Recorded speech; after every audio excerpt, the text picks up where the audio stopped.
Well, thanks for having me. Wow, what a great turnout. This is good. So I just give you a little background. I'm celebrating two 40s this year. My first 40 is I've been married 40 years this week, and I consider that an accomplishment, or at least my wife does. And this is my 40th year doing retirement planning with my clients. So I went to the University of Washington and got my degree in finance, and I've been doing retirement planning my whole life. So this is fun. Now we have 1 hour to cover a lot of material. So what I'm going to do is focus on the principles of retirement planning, which doesn't give you a lot of specifics, but we can do specific kinds of things with you after if you can stay. And if not, my business cards are here. You can certainly email me. I welcome you to call me, and I'll be glad to discuss any of the things we talk about today. How many of you are within 20 years of retirement? Okay, that helps me know my audience. How many of you are under 30? Yeah, so you could, bless you. I wish more people were under 30 in this room, because those are the guys that can really make a difference if they start their planning early. How many of you wish you had done your retirement plan a lot sooner than you have? Yeah, all the truth hands come up. Yeah, so that's good. So there are different stages in retirement planning, and I'll start moving this. This is kind of where we're going to talk about getting started. There are only 3 or 4 of you here, so I might skip through that pretty quick.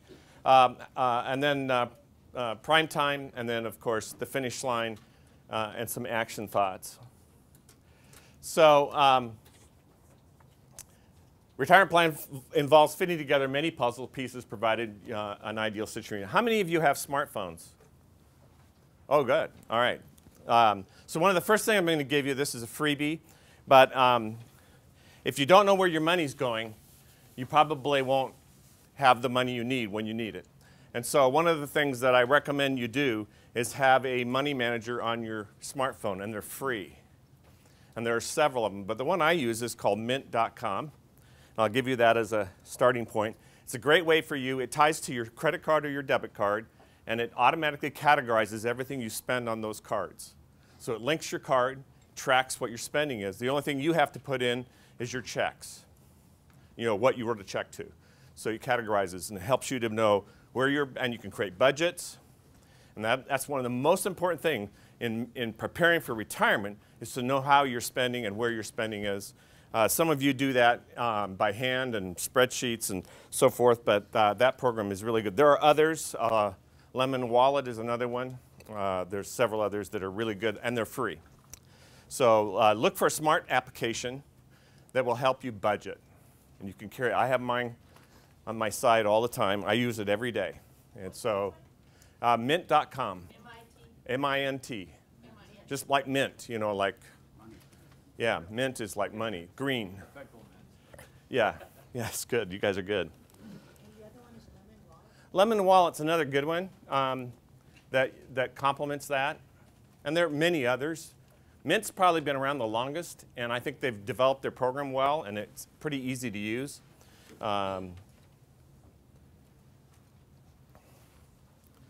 So the most important thing I can say to you in your 20s and 30s, without spending too much time on this, is the most important thing you can say is, am I saving anything at all? And I always tell all my 20 and 30-year-olds, I have a daughter who's turning 24 this year, and the first thing I teach my kids is save. And the rule of thumb is, for every dollar that you earn, put 10 cents away. If you just do that rule of thumb, you'll be amazed what a difference that'll make in your life. And so you can do that lots of ways. If you can do it payroll deduction, it's usually the best way. Most of you, how many of you are taking money out of your paycheck now towards your retirement? Okay, should be everybody. So that's good. So establish a savings pattern. If you start early and you get in the habit of doing it, it'll stay with you. If you're older and you haven't done it, it's not too late. You still need to do it, so remember that. Your employer retirement plan is really important. How many of you are on PERS 3? How many on 2? You were smart. Right? How about PERS 3? Do you feel like you missed out? We don't know yet. We don't know yet, do we? It'll be interesting to see how that comes out. How many are PERS 1? Whoa. I'll divorce my wife and I'll marry you. So you have really good. How many of you are in the deferred comp program? Oh wow, great, wonderful. Okay, I'm done. So those are the things that are available to you through your employer, and those are the first place you want to use is take advantage of the plans you have. Make sure that you understand how they work. Most important thing for those of you who have defined benefit plan, how many of you have more than one defined benefit plan? There's some of you who are smart. All of you have more than one defined benefit plan. Did you know that? What's your biggest defined benefit plan? Social Security. How many of you have Social Security? That's a defined benefit plan. You don't get a lump sum amount of money. You get a benefit for life, right? So that's a defined benefit plan. And then you have one through your employer, right? So that's called a defined benefit plan. So you all have at least two. How many of you are married? How many of your spouses have retirement plans? Okay, so there could be a whole lot of retirement plans in your life. And the question then becomes, which one do I use and how? Is that right? And how you design that. That's kind of where we're going. But the most important first step for the young people is get it in. Just get it in. Get it started. It's really important. And establish it through your employer because it's tax deductible. And that's important. The advantage of having money tax sheltered is far greater than trying to save the money outside of a tax shelter. And I don't have time today to show you the numbers, but it's overwhelming. And the younger you are, the better it is. So tax shelter is really an advantage. The greater your tax bracket, the better it is. So the magic of compounding. The magic of compounding is really simple. If I took a 20-year-old, and instead of giving you numbers, I'll just give you how it works. If I took a 20-year-old and I saved $1,000 a month between 20 and 30, are you listening? Okay, and then I took a 30-year-old and I saved from 30 to age 65. That's 35 years, right? Who would have more money? The 20-year-old only saving 10 years would have more money than the 30-year-old saving 35. So what's the most important ingredient in calculating your retirement? Is it the rate of return or is it time? So for those of you who think you can delay and that later on you can solve the problem, it doesn't work that way. So those of you under 30, if you save money now, there's no dollar you're going to save that will do more for you than the money you're saving today. So those of you who are over 30, it still works to do it earlier, okay? But that just kind of dramatically points out how important time is. It's more important than the rate of return. That's the principle behind the magic of compounding time. Okay, so let me move on. That's the illustration in numbers. That illustration I just gave you would be 168,000 versus 147,000. When you're 40s and 50s, how many of you are between 40 and 50? Okay, good group. How many of you know for sure how much money you need when you retire? No hands went up. How many of you know exactly how much money you're going to need when you retire? Okay, that's a problem. How are you going to get to a goal if you don't know what the goal is? You really need to know. Okay, do you know you can? That's really important. A lot of people say, well, how do you do that? It's interesting. I was looking today, I was calculating, okay, I started working in 1974 for all practice, 73, 74. And I was thinking to myself, how much money did I make in 1973? I made $6,500. And if I had to plan for my age 65, I'm 63 now, giving myself away a little bit. So in 2 years, I'll be 65. My income has gone up a little bit. Don't you think? 10 times, approximately, maybe more. I hope more, okay, but 10 times. So if you took your income today and you were and sort of ask yourself, well, how much income do I need? You got to factor in what? Inflation. It's really important. So when you start looking at retirement goals, you've got to think about what you're making today, and you've also got to think about what you're going to need to make when you retire. Which means you've got to pick what? Big number. You got to pick a big number. That's a good principle. Big is better. I think there's an ad on TV that with the kids, you know, they say bigger is better, more is better, and it is. It's really important to do that. The other thing that's really, how many of you think you're going to work until 65? I heard a groan there.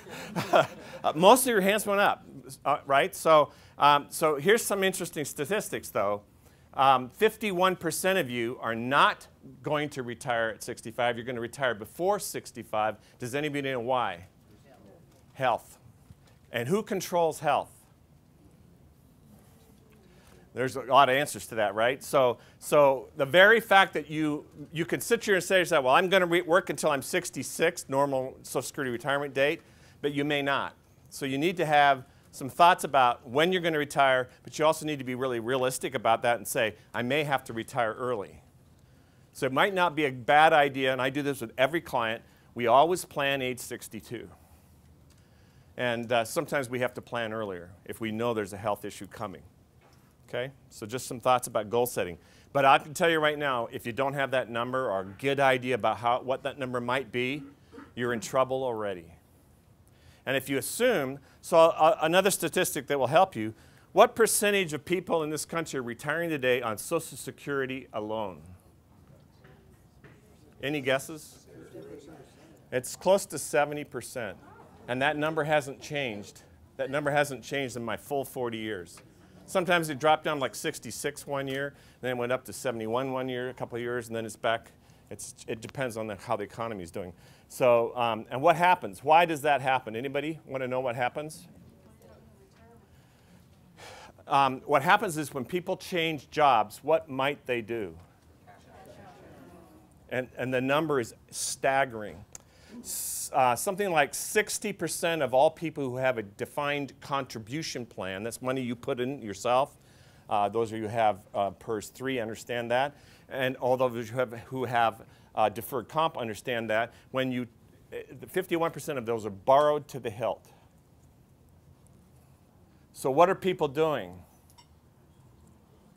They're stealing from their retirement, and it has a really negative impact. So just be kind of aware that this, knowing when you're going to retire, knowing approximately how much money you need when you retire, and having a plan to get there are really, really important. Catch up where I'm at here. Somebody asked me, what are you going to do, Will, when you retire? My son is asking that. My son works for me. He gets the business when I leave, so he asks that question a lot. When are you going to retire, Dad? And I said, it depends on how much money you're going to pay me for the business. But retirement isn't just money, is it? And how many of you think that you might do something else than what you're doing now in retirement? That you might continue to work but do something different or do something else? Yeah. And by the way, statistics are showing that, at least in the baby boomers, there's 10,000 baby boomers a day retiring right now. Yeah, that's a lot, isn't it? What are they doing? So you not only have to plan for how much money you're going to have, but you might want to plan for how you're going to live. So let me give you an example. How many of you think that the house you're living in today is the house you're going to live in when you retire? And how many of you think that that might be challenging? How many of you have stairs? Just you start thinking about little things. How many of you clean your own gutters today? Wait till you're older. There are things that happen in retirement that are different than what happened when you're working and when you're younger and able.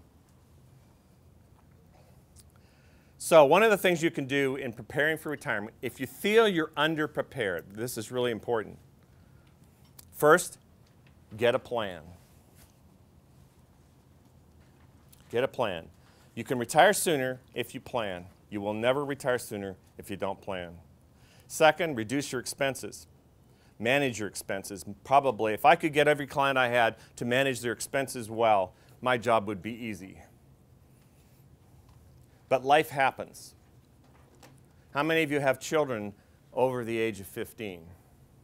Oh, a lot of you, okay. I have a few, and I'm 63 years old and I have a daughter in college, and her tuition is $45,000 a year. I have a 92-year-old father-in-law who I'm taking care of all at the same time. We call that the sandwich generation. So I've been teaching my kids that they get to take care of me. But let me tell you something. There are things you have to be prepared for in order to do that. So how many of you had money invested during 2008 when the market crashed? All of you. Okay, so how many of you lost money? Okay, all right. How many of you bailed on your, you don't have to raise your hand, but lots of you probably got nervous. How many of you were around in 2001, 2002, 2003 when we had the tech bust? How many of you were around? How many of you lost money? Yeah, so what happens to investors in times of risk is we do what? We panic. The average investor who manages their own money has earned 3.5% on their money in the last 20 years. That's done, multiple surveys have shown that. The average market return is just under 10%, even with all those crashes. That's a big gap. So one of the important things is to understand you can't earn money without taking risk, but there are right ways to take risk. So let me talk about some things that lead up to that. I'm going to get to this slide in a minute. How many of you know what a hedge is? And I don't mean the plant that grows on the side of your house. Okay, hedging. Anybody know what a good hedge would be? Say what? Oh, that's interesting. Gold's down 55% this year, but it has, and it's a hedge against what? Gold is a hedge against what? Anybody know what it's a hedge against? Inflation. We haven't had any inflation, i.e. gold hasn't done very well. But it's something that does the opposite of what, it protects you against a downside risk. So if a hedge is something that would take risk away from your investment. Hedging is really important. 90% of the people I talk to have no hedging or very little. So I'll meet a client and they'll say, well, I have this large cap investment, I have this small cap investment, I have this mid cap investment, I have this international fund, and I have this REIT stock fund. And they'll say, I'm diversified, which by the way is a form of hedging, diversified. Put your eggs in more than one basket. But what have they really done? They've put them all in one basket. There's a 90% correlation between all those baskets. What one does, the other does. So what have you really done? Nothing. And when the market crashes, and that's all of those baskets do what? They go down together exactly the same way. So how many baskets do you have? You had one. Yeah. How many baskets do you need? Well, that depends on who you are, how old you are, how much risk you have to take in order to get to your objective. But hedging is really important. There are ways, and within your choices of plans, to hedge your investments by having multiple baskets. What would be a different basket? Bonds. What's the problem with bonds today? What happens when interest rates go up? Prices of bonds go down. Are interest rates going to go up or down? They can't go down. Why? They're almost at zero. So we've had 32 years of declining interest rates, most of your lives. And so bonds have been a really nice thing. But what's going to happen going forward? I don't know. So you still have to own them. So how could you own a bond and not worry about rising interest rates? Indexed or floating might be a better way to do it so that the price isn't the issue. Just floating means that if the rates go up, your bond goes up automatically. There are ways to own hedging investments, and you need to own them in every portfolio. There are several ways to hedge. One is there are some investments that do well in bad markets. The problem is they don't do well in good markets. So if you own them, what's going on right now? Nothing. And so what do you think? The average investor does well. Well, it's not performing, so what do? I sell it and go buy what's performing. So I always buy what's hot. And that's what we see 90% of the time when I look at your investment plans. I see you're always in the hot ticket. But the hot ticket is also the one that takes the biggest hit. In 1999, I had a client who called me up and said, Boeing has just offered a tech fund in their 401k plan. And I said, oh, that's exciting. How much did you put in? 90%. What happened to his investment 1 year later? 80% loss. All his eggs in one basket. But he went with what was hot. Had an 80% return the year before. He said, it had an 80% return last year. It looks really hot. That's not how we invest. So hedging is a smart strategy. All of you should have an investment strategy. It should be hedged. That is, if the market goes down, you're not going to take the full hit. And those of you who are over 50, this is critical because there will be another dip. Will it be a big one? Will it be a little one? I can't tell you. When will it be? I don't know. I just know there is. The other principle that's really important is there are more up years than down years. Go back in all of history, in all of the markets, there are always more ups than down. So if you know that, that's an advantage. So if you know there are more ups, why not take some of the up and buy protection against some of the down? Might work. That's called hedging. Everybody got that? Other things you need to review in planning for retirement. This one's really interesting. It says life homeowners. How many of you have group insurance at work? How many of you have a clue how those rates are determined? Okay. So I don't know your group plan. I have never looked at it. I probably have, but I can't remember. I look at them every day. But here's what, I'll just take life insurance as an example. The odds are that in most group life insurance policies, up through age 45, group insurance is by far the cheapest. From 45 on, group insurance, if you're healthy, group insurance is more expensive. Would saving money on your life insurance put more money in your retirement plan? Have you looked at it? Do you know? You want to know. It's really important. Second thing, auto and home. How many of you have auto and homeowners insurance? How many of you have a clue what it says? I actually read those things. I'm licensed. I don't sell it. I'm a planner, but I read what people buy. Here's what I see. 80 to 90% of my clients have the wrong coverage, and they're paying significantly more than they need to. They buy whatever their agent tells them to buy. And they've never looked at their risk relative to their goals. And when you put the two together, last week I had two clients. One client I saved $1,500 and improved their coverage. And the other client I saved $600 and improved the coverage. And I didn't sell it. I just went out and showed them what to go find and where to get it. And they found it, and there it was. What does $1,500 a year do to their retirement plan? It helps a little, doesn't it? So don't assume that what you own, and you pay huge amounts of money for all your different insurance products. Are you with me?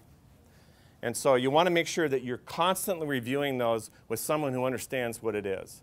And chances are, I don't understand your business, but I understand this business. So have an advisor that knows how to give you good advice about that. How many of you have umbrella policies?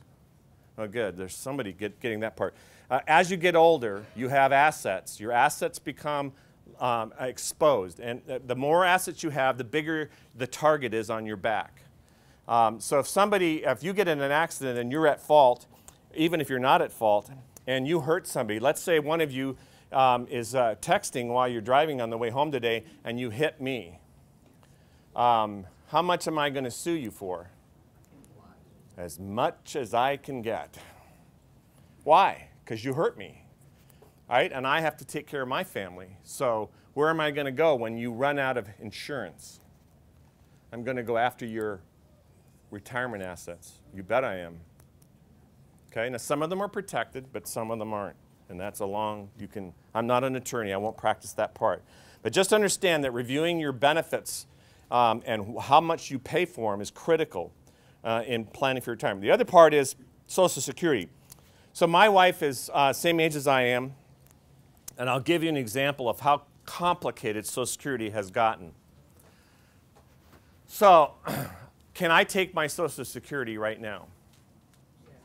I can. So can she. She's 63 also. So if I take my Social Security right now, what's my problem? I'm going to get a little bit less, and if I make too much money, what are they going to do? They're going to take dollar for dollar away from it. In other words, if I make more than $14,000 something a year, they take every dollar of my Social Security above that. So will I do it? No. But my wife isn't working now. She's decided she's going to stop working. And she might do a little part-time work, but she's not going to earn $14,000. Could she take hers? She could, but she will get less. Now, when I retire at 66, if I retire at 66, does she get any part of my Social Security? Maybe. It's maybe, because if I don't take it, she can't have half of mine. She can have half of mine if I apply for Social Security. But let's say I'm 66 and I decided, I tell my son, sorry, Charlie, I like this, I'm going to keep going, which is likely, by the way, and because I love doing this. And so I decide I'm not going to do that. She's relegated to her own Social Security benefit, and she cannot get my half. My half is a lot bigger than hers because I made more money than her because she spent too many years raising my kids. And so, but I could do this. Most people don't know this. I could apply for Social Security at 66 and defer it. And she could collect half of mine right there. If you didn't know that, what would happen? You'd lose it. You just lose it. You just don't know. There are a lot of funny options in Social Security. By the way, by me deferring it, I get an 8% raise in my Social Security benefit every year I defer through what age? 87. You guys are good. So you've had this meeting before. So that's good. So is Social Security important? It's very important. Are there a lot of options in Social Security? What really gets complicated with Social Security and your pension is which one do you take first when? And in what order? And how do I know I won't run out? So these are, there's a lot of things that you want to be careful of. The second thing that I want you to be thinking about in retirement, how am I doing for time? Oh, we're good. We're doing good. All right, so do you think your budget changes at 65? Does it go up or down? Most people think, yes, it does change. Does it go up or down? Anybody want to, the statistics say it stays about the same. Isn't that interesting? But it actually goes down a little bit. Now, why does it go down even though it stays the same? Thank you. So that's one.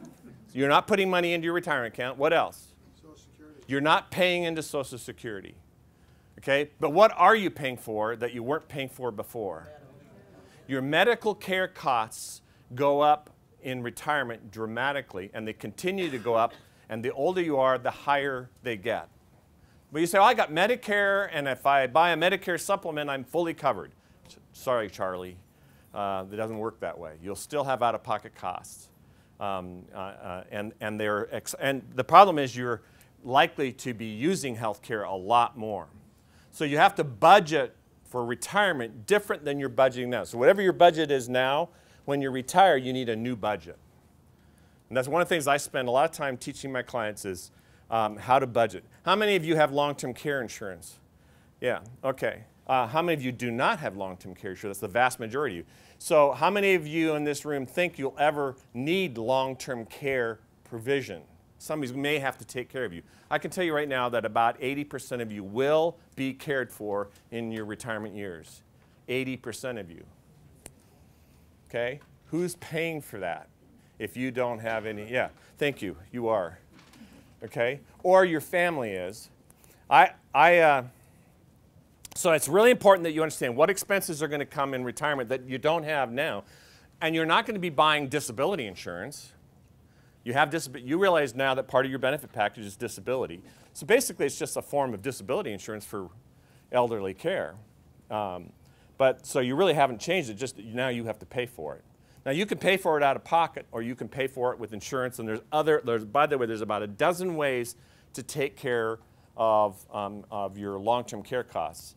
A lot of people say, well, I'll just plan on going on Medicaid. How many of you have been to a Medicaid facility? Just be careful what you ask for. You just might get it. The most important thing is make sure you make the choice. Yeah, does that make sense? If you make the choice and you know it's coming, you can plan for it. And it's doable. That's really important, especially when you're younger. All this stuff is a lot more doable. I'd rather talk to you when you're 40 or 50 or 60 than I would when you're 70 and it's too late. And believe me, I get it. Most of the calls I get are from people after the fact. So just be kind of sensitive to that. How many of you have a will for yourself and your spouse? How many of you have medical directives and powers of attorney? If you don't have those documents, you're already in trouble. Okay? They're not expensive. If they are, you've got the wrong attorney.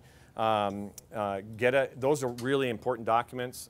They really they impact how you live, and particularly after retirement, because those documents probably will come into play.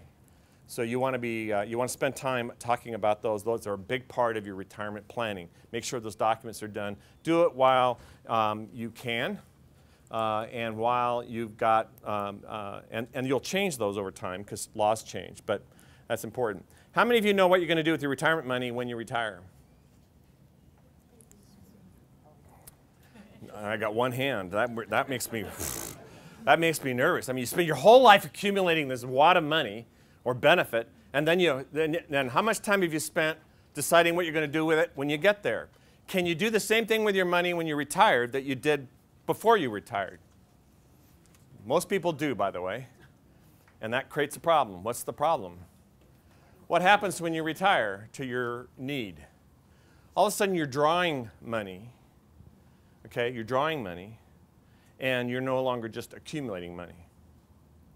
So how much money do I draw? I'll give you some interesting stats on that, just so you can get a feel for it. How much money can I draw on my investments and guarantee I'll never run out of money? Anybody want to guess what that percentage is? 5%? Anybody else? 8%? Anybody else? 2%? 15%? Oh, I wish.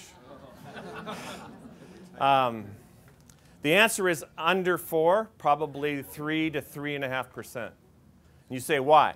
You need 3 to 3.5% for what? Inflation. So if you draw 3 and you have an inflation of 3, that's 6. Okay? But the statistics say you have about an 84% chance of never running out of money at 3.5%.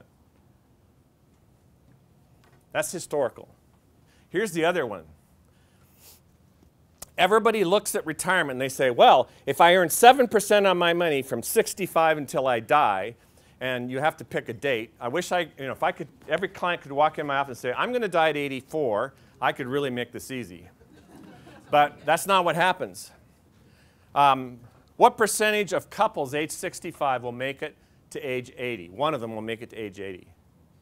70% of all couples age 65 one of them will make it to 80. 43 to 44% will make it to age 90. One of them will make it to age 90. 4% will make it over 100. I'm not worried about that one. But there's a big boom in 80-year-olds, and it's getting bigger. And what do you think is going to happen over the next 25 to 30 years? What's happening to life expectancy?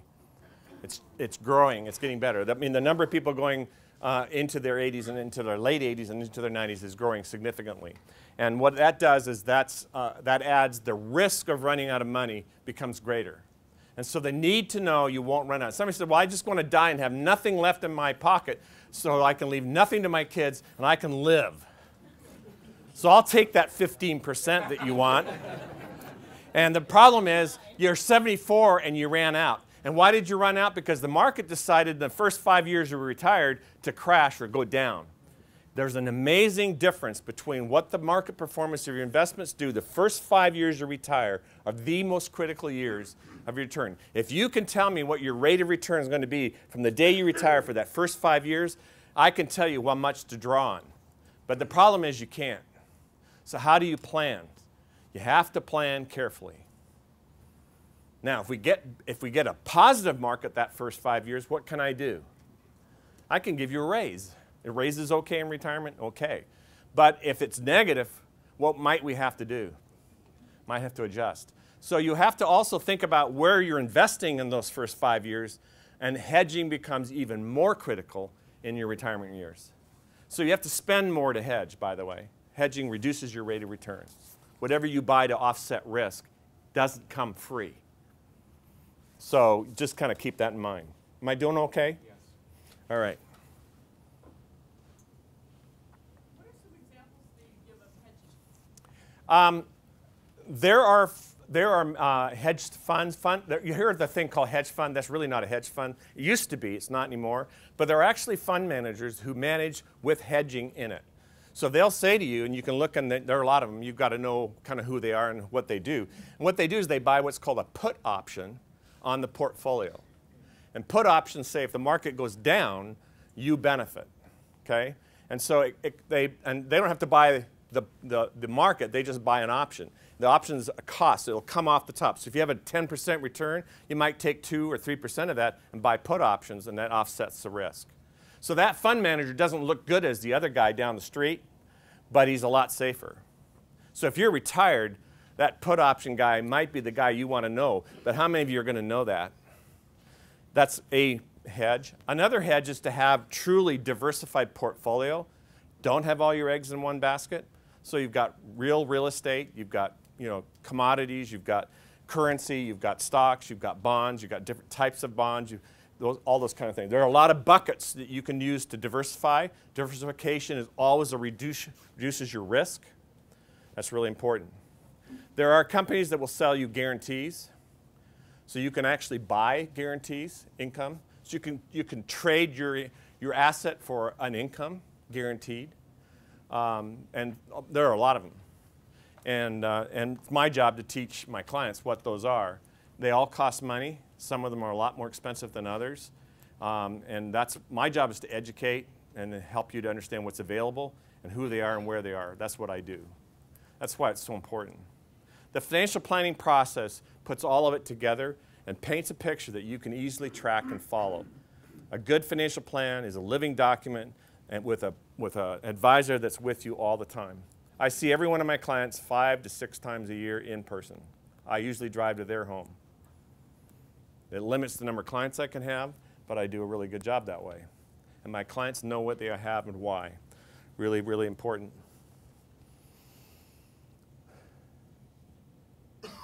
So I talked about withdrawals a little bit, right? 70.5. Anybody know why 70.5 is important? The government has a rule.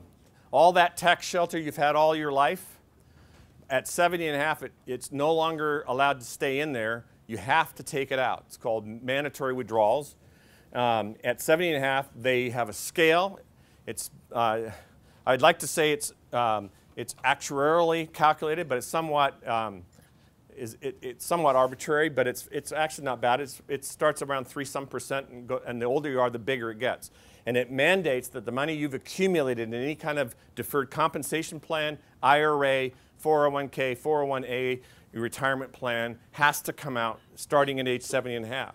If you have different pots, you have to take it out of each pot, or you can just say... No, you can, as long as you satisfy the percentage. You may have to contact your providers to make sure they know you're taking it all out of this pot. And I have to do that a lot because I don't want to take it spread out over all the pots usually. So the other thing you can do is put all your pots into one. So you have the right once you're retired to move your money in pots. All your qualified money can be rolled into one pot. It makes it a little easier. Some people don't want to do that. But when you have a spouse, my wife and I, between us, have 5 different retirement plans. You know, that's a lot of paperwork and tracking. It's a lot easier just to roll those all into one when we retire, and that's what we'll do.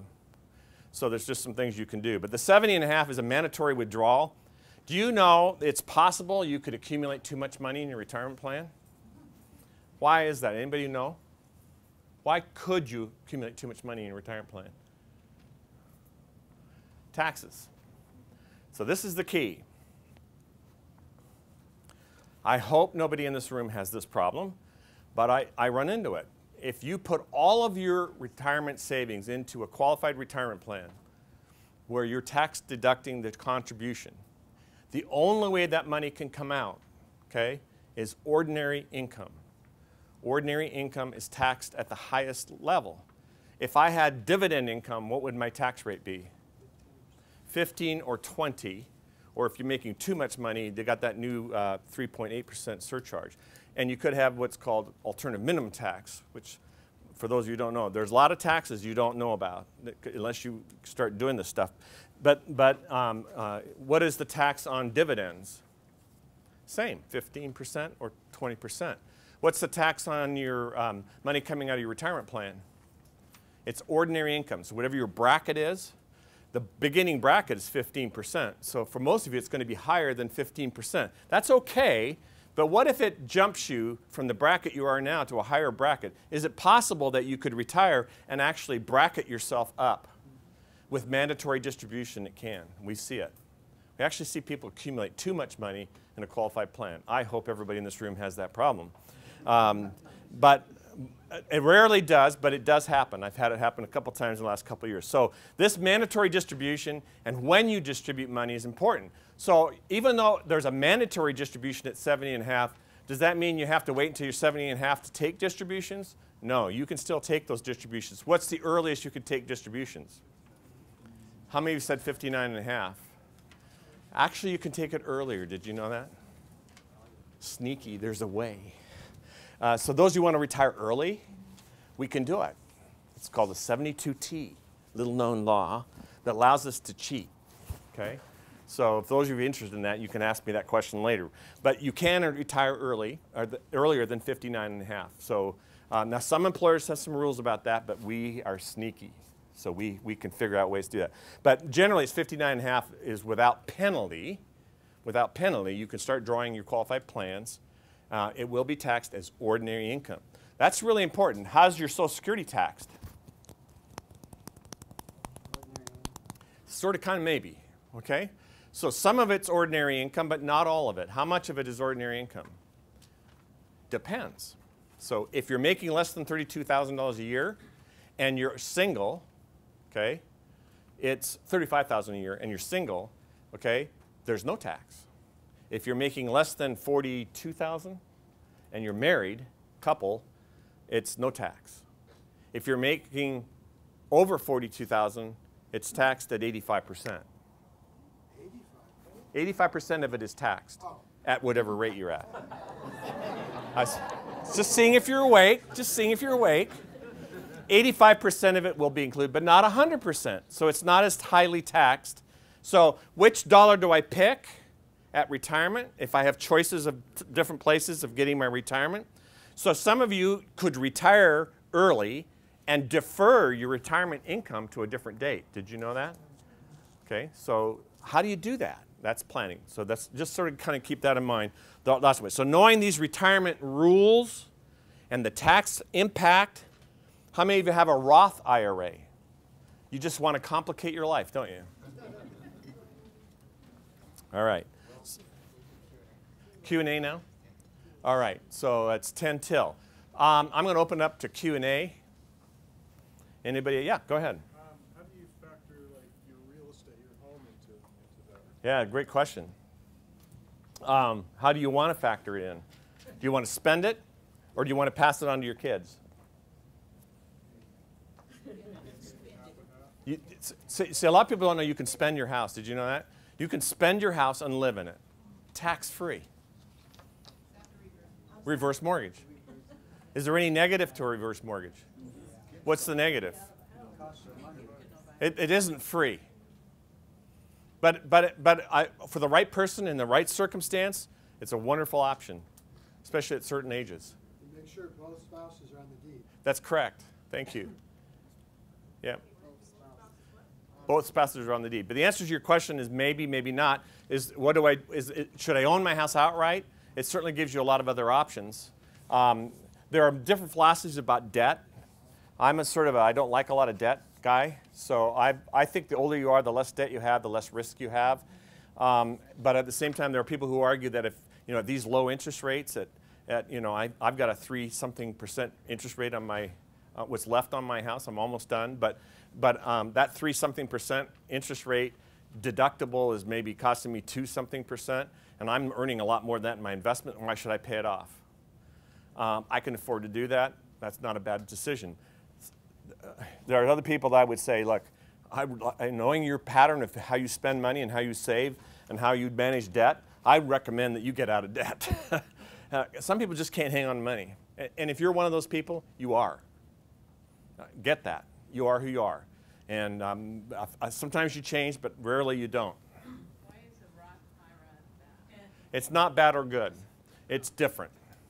That's really important to understand. So here's the rule. If you can tell me, or we can predict with some certainty, that your tax bracket is going to go up in retirement, and for many of you in this room, you'd be surprised that it is going to go up, a Roth is a good option. Because it's going to be what? It's going to be not tax deductible now and tax-free later.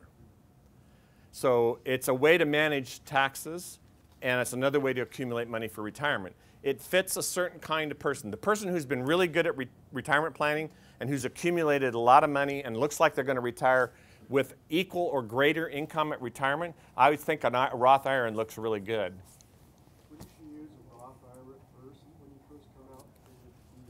The impact when you started having to take a lot of money, so you defer that, and then when your quote income goes down, then you go into your regular. Maybe if in fact your income is going to go down, then the answer to that would be yes. But the answer to that varies greatly. Balancing where you draw the money from is really important, and when you start really varies depending on what you anticipate the tax rate is going to be.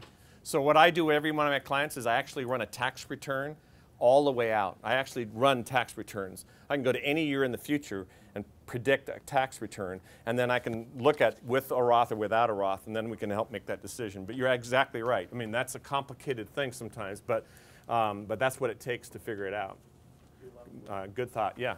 He had his hand up right in. So early on in your career, is there a rule of thumb on the percentage of income recommended to save for retirement? I would start with, if you can, 10%. If you can't, start with what you can and add 1% a year. It doesn't take long to get up there. And if you can go above 10, I would. Other thing I would recommend is you don't save all your money in a retirement plan. Does anybody know why? What happens if you save all your money in a retirement plan? If you have an emergency, what do you have to do? You have to pay the penalty to get it out. And so you want to make sure that whatever you're saving in a retirement plan early, make sure you're saving some money outside until you get a good emergency fund. A good emergency fund is 3 to 6 months earnings. That covers you if you lose your job or whatever, to kind of cover those. And we've had layoffs, we've had cutbacks, all of us have been exposed to that. So that emergency fund is really, really important. That's why I started with budgets. Really important, yeah. I've heard that if you wait till you're 70 to get your Social Security, that you're going to lose money. Maybe. Tell me when you're going to die, and I'll give you the answer to that. And I don't mean to make fun of that. No, I know you don't. But it's how healthy you are. So if I meet you and you're 62, 65, and you're thinking about retirement, the first thing I'm going to ask you, tell me about your health. What's your life expectancy? How long did your parents live? We have to look at all the factors, and then we have to look and say, if I took it now versus I take it later, where would I draw the money from if I didn't draw from Social Security? And then we try to figure out what the best plan is. There are lots of analysis done, and then you've also got to figure out some rate of return, right? I mean, to figure out which way would be better. So we look at that and come up with the best possible scenario, and then we evaluate it continually. So it's a thing you look at constantly, yeah. As a government employee, I believe that people should pay their taxes, but if there's an option in retirement to take up legal residence in another country, are there potential income tax savings from that? Absolutely.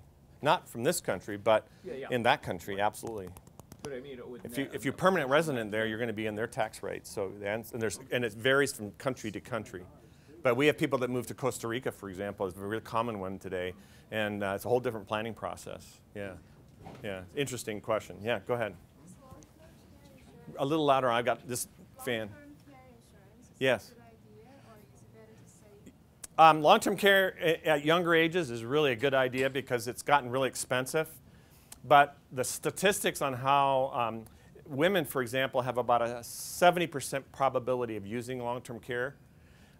Men have a less than 50% chance, and we stay in much shorter. We die. The best picture of that I have is my 92-year-old father-in-law, who I'm caring for, is in a care center, and there are 42 people in there. There are only 3 men. All the others are ladies. They're amazing. Can you imagine his life? There's always 2 or 3 ladies around him all the time. It's just a crack. Yeah, go ahead. So, for those of us who don't have long-term care insurance, what's a good way to shop for it when you're, say, in your 50s kind of thing? Yeah, I mean, we even have companies now bailing on it. They won't even sell it. What's happened to the insurance companies, unfortunately, is these low interest rates, they have to reserve a large amount of your premium for way out into the future. They're earning nothing on that money. They're required to keep it very, very, in fact, they're required to keep a lot of it in bonds. And in order to keep their bonds protected, they're being forced to go to what's called short duration, low interest rate, and they're just not earning what they thought. The other problem is that people who bought long-term care insurance, the insurance companies anticipated they'd have about a 7% lapse rate, that people would, for whatever reason, would lapse their policies. And guess what? Nobody's lapsing their policies. So they're way under reserved, and so some companies have just, MetLife has stopped. There's like 8 or 9 companies that have just stopped selling it entirely. So there's a few companies still out there selling it, but they've jacked their premiums way up. And so if you're in your 50s, it's still palatable, but when you get to my age, it's getting really, I mean, $6,000, $7,000, $8,000 a year in premiums gets pretty hard. So there are some things that are in between. There's sort of a combination of plans, and we tie that in with an attorney, and we can do some planning with the attorney and gifting and some things with the house. It's complicated, but we have some ways of getting around some of that long-term care burden. But there are ways to do it. A great question. One of my most difficult challenges is long-term care today. Very serious, but it's real. Yeah, go ahead. So how do you as a financial planner make money from your clients? I charge them a lot.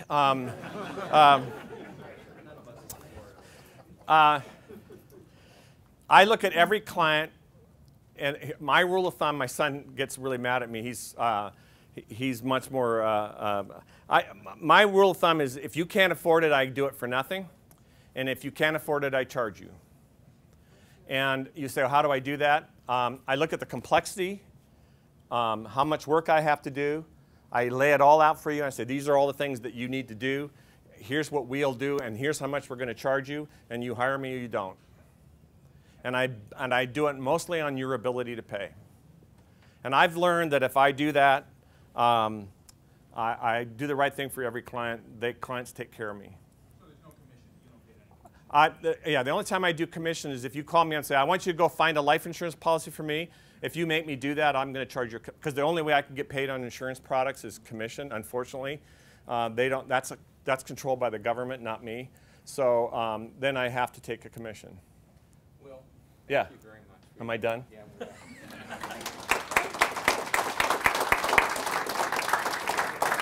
So, folks, know that Retirement Operations is here. If you have any questions,